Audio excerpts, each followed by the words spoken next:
Ika-24 na kabanata. Muling nabuhay si Jesus. Madaling araw ng linggo, pumunta ang mga babae sa libingan dala ang mga pabangong inihanda nila. Nang dumating sila sa libingan, nakita nilang naalis na ang batong nakatakip sa pintuan ng libingan. Kaya pumasok sila sa loob, pero hindi nila nakita ang bangkay ng Panginoong Jesus. Habang naguguluhan sila sa pangyayari, bigla silang nakakita ng dalawang lalaking nakakasilaw ang damit at nakatayo sa tabi nila. At dahil sa takot, napayuko sila sa lupa. Tinanong sila ng mga lalaki, "Bakit ninyo hinahanap ang buhay dito sa mga patay? Wala na siya rito. Nabuhay siyang muli. Hindi ba sinabi niya sa inyo noong nasa Galilea pa siya, na ang anak ng tao ay kailangang ibigay sa masasamang tao at ipako sa krus, pero mabubuhay siyang muli sa ikatlong araw?" At naalala ng mga babae ang mga sinabi ni Jesus. Kaya umuwi sila at ibinalita ang lahat ng ito sa 11 apostol at sa iba pa nilang kasamahan. Ang mga babaeng ito ay sina Maria na taga Magdala, Juana, Maria na ina ni Santiago, at ang iba pang mga babaeng kasama nila. Sinabi nila sa mga apostol ang nakita nila, pero hindi naniwala ang mga apostol dahil akala nila ay gawa-gawa lang iyon ng mga babae. Ganoon pa man tumakbo si Pedro at pumunta sa libingan. Pagdating niya roon, sumilip siya sa loob, pero wala siyang nakita, kundi ang telang linen na ipinambalot sa bangkay. Kaya umuwi siyang nagtataka sa pangyayari. Ang nangyari sa daan na patungong Emmaus. Nang araw ding iyon, may dalawang tagasunod si Jesus na naglalakad papuntang Emmaus. Ang nayong ito ay may 11 kilometro ang layo mula sa Jerusalem. Pinag-uusapan ng dalawa ang mga pangyayaring naganap kamakailan lang. Habang nag-uusap sila at nagtatalo tungkol sa mga bagay na iyon, lumapit sa kanila si Jesus at nakisabay sa paglalakad. Hindi nila siya nakilala dahil itinago ito sa kanilang paningin. Tinanong sila ni Jesus, "Ano ang pinag-uusapan ninyo habang naglalakad kayo?" Tumigil sandali ang dalawa na malungkot ang mga mukha. Sumagot ang isa na ang pangalan ay Cleopas, "Siguro, sa lahat ng dumadayo sa Jerusalem, kayo lang ang hindi nakabalita tungkol sa mga nangyari roon kamakailan." Nagtanong si Jesus sa kanila, "Bakit? Ano ang mga nangyari?" At sumagot sila, "Ang nangyari kay Jesus na taga Nazaret, isa siyang propetang makapangyarihan sa paningin ng Diyos at ng mga tao, at pinatunayan ito ng mga gawa at aral niya. Inakusahan siya ng mga pinuno namin at ng mga namamahalang pari upang mahatulang mamatay, at ipinako siya sa krus. Umasa pa naman kami na siya ang magpapalaya sa Israel mula sa kamay ng mga taga-Roma, pero ikatlong araw na ngayon mula nang pinatay siya. Pero nagulat kami sa ibinalita sa amin ng ilang babaeng kasamahan namin na maagang pumunta kanina sa libingan. Hindi nila nakita ang bangkay ni Jesus, pero nakakita raw sila ng mga anghel na nagsabing, 'Buhay si Jesus.' Pumunta rin sa libingan ng ilan sa mga kasama naming lalaki, at nakita nila na wala nga roon ang bangkay, gaya ng sinabi ng mga babae. Sinabi sa kanila ni Jesus, "Mga mangmang kayo, ang hirap ninyong papaniwalain sa lahat ng sinabi ng mga propeta sa kasulatan.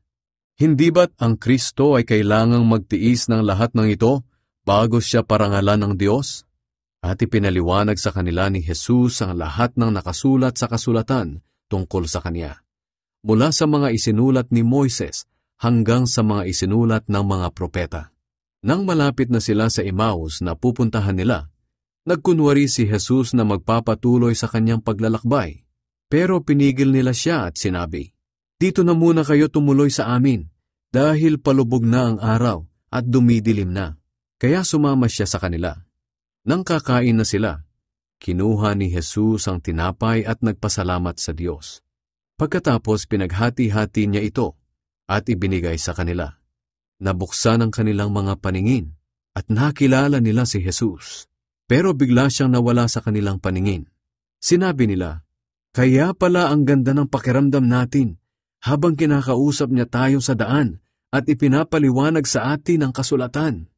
Noon din ay bumalik sila sa Jerusalem. Nadatnan nilang nagtitipon ng 11 apostol at ang iba pa nilang kasamahan. Pinag-uusapan nilang muli ngang nabuhay ang Panginoon. Nagpakita siya kay Pedro. Ikinuwento naman ng dalawang galing Emmaus ang nangyari sa kanila sa daan at kung paano nila nakilala si Jesus nang paghati-hatiin niya ang tinapay. Nagpakita si Jesus sa mga tagasunod niya. Habang pinag-uusapan nila ito, nagpakita si Jesus at tumayo sa kalagitnaan nila at binati sila. Sumainyo ang kapayapaan. Pero nagulat sila at natakot dahil akala nila ay multo ang nakita nila. Kaya sinabi ni Jesus sa kanila, "Bakit kayo natatakot? At bakit kayo nag-aalinlangan? Ako talaga ito. Tingnan ninyo ang mga bakas ng mga pako sa mga kamay at paa ko. Hawakan ninyo ako at pagmasdan. Hindi ako multo. Ang multo ay walang laman at buto, pero ako ay mayroon." Pagkasabi niya nito, ipinakita niya sa kanila ang kanyang mga kamay at paa. Sa kagalakan nila at pagkamangha, halos hindi pa rin sila makapaniwala. Kaya tinanong sila ni Jesus, "Mayroon ba kayong pagkain dito?" Binigyan nila si Jesus ng isang hiwa ng inihaw na isda. Kinuha niya iyon at kinain sa harap nila. Pagkatapos sinabi niya sa kanila, "Sinabi ko na sa inyo noong magkasama pa tayo na kailangang matupad ang lahat ng nasusulat tungkol sa akin sa kautusan ni Moises, sa mga isinulat ng mga propeta at sa mga salmo." At binuksan ni Jesus ang isip nila upang maunawaan nila ang kasulatan. Sinabi niya sa kanila, "Ayon sa kasulatan, kailangang magtiis ng hirap at mamatay ang Kristo, ngunit muling mabubuhay sa ikatlong araw. At dapat ipangaral sa buong mundo mula sa Jerusalem na sa pamamagitan niya ay patatawarin ng Diyos ang nagsisisi sa kanilang mga kasalanan. Kayo ang mga saksi sa mga bagay na ito. Isusugo ko sa inyo ang banal na espiritong ipinangako ng Ama. Kaya manatili muna kayo rito sa Jerusalem hanggang sa dumating sa inyo ang kapangyarihan mula sa langit." Ang pag-akyat ni Jesus sa langit. Pagkatapos, isinama sila ni Jesus sa Betania. Pagdating doon, itinaas niya ang mga kamay niya at pinagpala sila. At habang pinagpapala niya sila, iniwan niya sila at iniakyat siya sa langit. Siya ay sinamba nila at bumalik sila sa Jerusalem na punong-puno ng kagalakan. At palagi silang nasa templo na nagpupuri sa Diyos.